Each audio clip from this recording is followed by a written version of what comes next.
Welcome to This Is You, the podcast. As our journeys unfold, so do our identities. What makes you, you?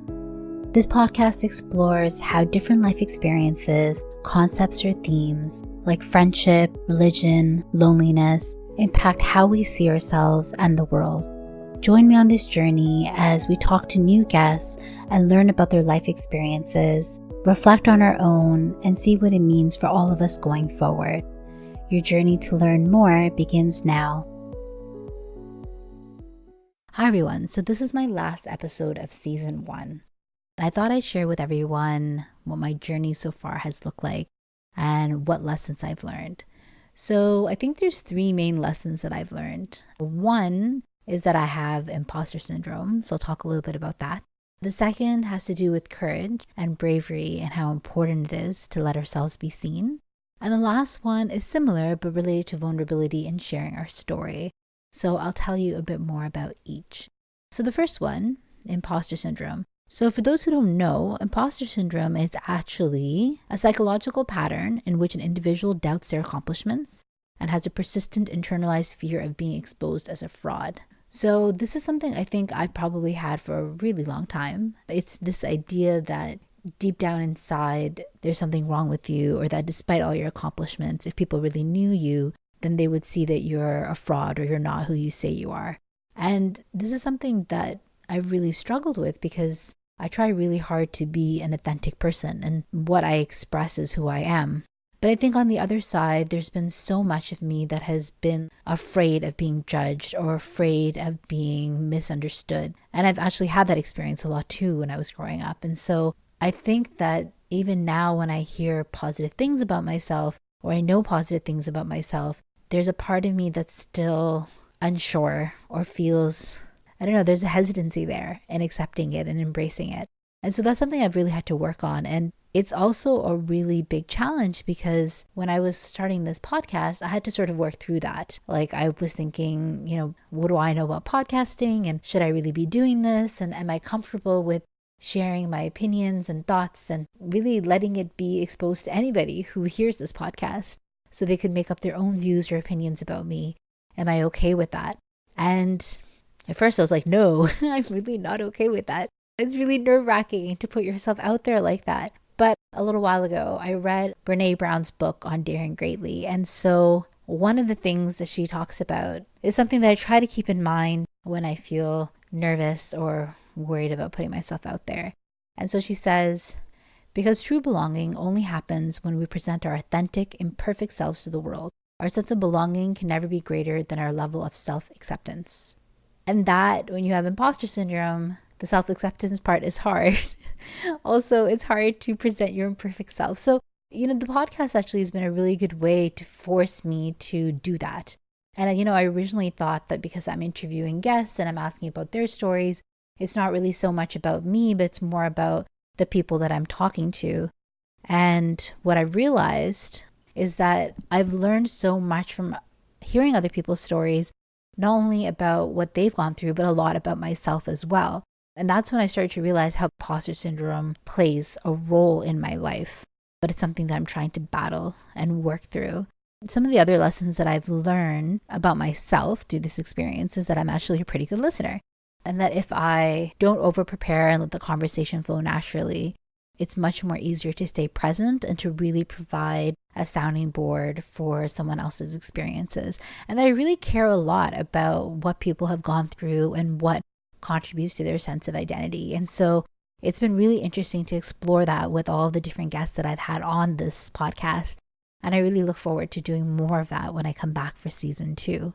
Second thing has to do with courage. So another quote by Brene Brown, you can tell I really love her. So she says, courage starts with showing up and letting ourselves be seen. And there's another quote that also rings true in my mind, which is, being brave is not the absence of fear. It's having the fear and working through it, by Bear Grylls. And this is something, like I was mentioning before with the fear, I really had to push through. And one of the things I kept thinking about was, as most of you know, I'm expecting my second child in about 4 weeks. And one of the things I think a lot about is how important it is for me to be able to model courage and bravery If I want my sons to be courageous and be brave, then I need to show them that I can do that too. And it's not fair for me to hide when I'm scared, when I don't want them to hide when they're scared. And so doing this podcast and exposing myself in this way has been sort of an example that I hope to use in the future with them as me doing something that I was really, really scared to do. But I felt like the message was more important than that fear. And I also felt like I have to push through. I have to find a way to work through that, because there's only so much you can do in your life when you're so afraid of everything and so afraid of being judged. It stops you from taking risks or chances, and that's not the life that I want for them. So I have to find a way to embrace that in myself. And so that's a lot of what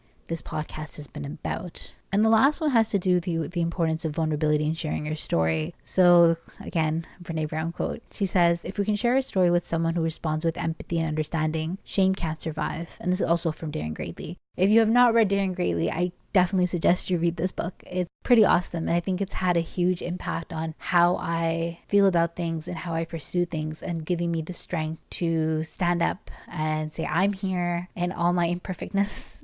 And what's most important is standing up and being here. And so the quote that I'm talking about shame not surviving, it's been really interesting to hear back from people about how the podcast has impacted them and what they've thought about it. So here are some quotes actually from some people regarding what they have felt. So one person said, "Mashallah, just listen to Terry, Thayib, and religion. Really well done. It's not an easy subject to tackle. May Allah subhanahu wa ta'ala reward you for sharing and for making it easier for others to discuss." Nadia Shoaib talked about the episode Tamisha, HIV and Abuse, which is episode 3. Wow, that episode. It's great you're both raising awareness on these issues. Well done, Tamisha, for stepping forward and sharing your story. That must have really taken some courage. Auroosa talked about the episode Sonia Khan and Auroosa Kazmi-Ishaq, Diary of Two Middle Children, Part 1. And she said, I'm not a middle child. I'm actually the youngest and I have an older brother. But there are so many things I relate to that y'all talked about. Making myself realize that not everyone has to be your friend or like you, and that doesn't mean you're a bad person, has been something I've been working on. I also looked up to my older brother growing up, and he's very much like your brother. I'm very sensitive and emotional, and so I always thought that was wrong and a weakness, and it's something I should change and be more like my brother. But I'm slowly starting to realize that being sensitive and empathetic can actually be a strength.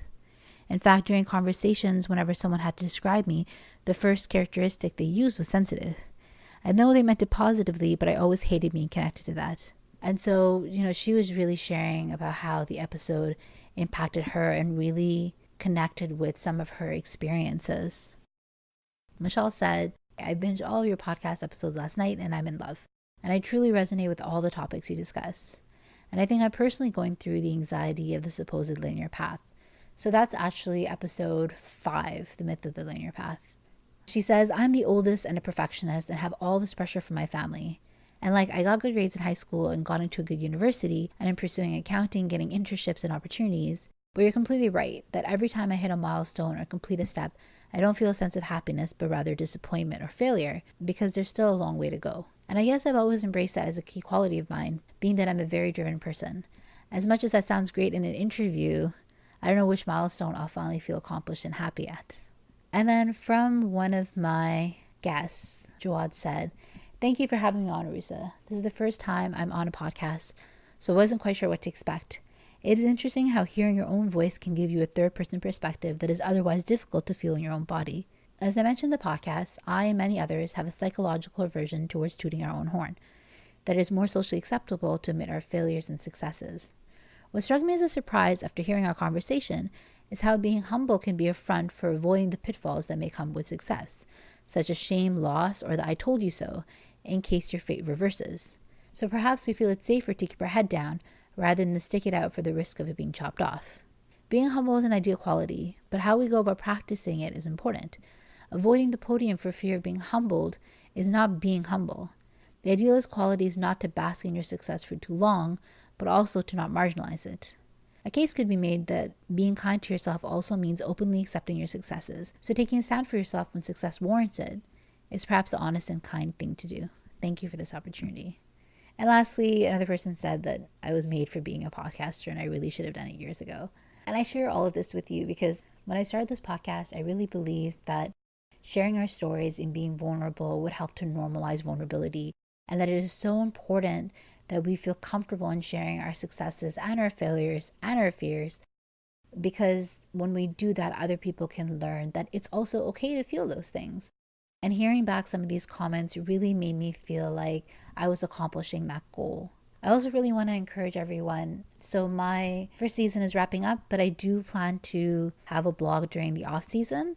The dates have changed a bit. So originally that blog was going to be launched in August, but now it's actually being pushed to October. Mostly because my baby's due at the end of July and I need some time in the middle. And then we'll be launching in January for season 2. So I really want to encourage you to submit your story. It doesn't have to be long and it doesn't have to be complicated, but think about one experience or one feeling that you really have right now that you want to share with others, that you think others could relate to. To submit an application for the blog, you can go to bit.ly/thisisyoublog.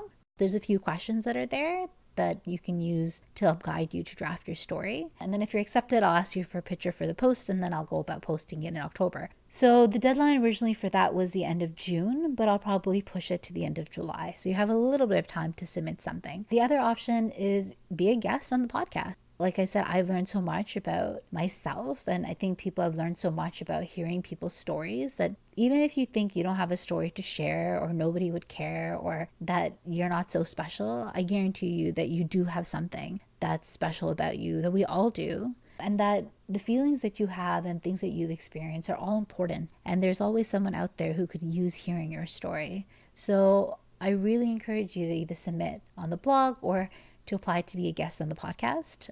To learn more about those options, you can visit my website, www.thisisyouPodcast.com, and go to share your story. And over there, you'll see a few different options on ways that you can do that. So thank you so much for listening throughout this season. It's really meant a lot to me to hear back from people. So if you do feel like you have something to say, a comment or whatnot, please let me know. I think hearing those comments is what reminds me that I'm doing this for a reason and that it's making an impact, which is so important to me. Until next season, take care.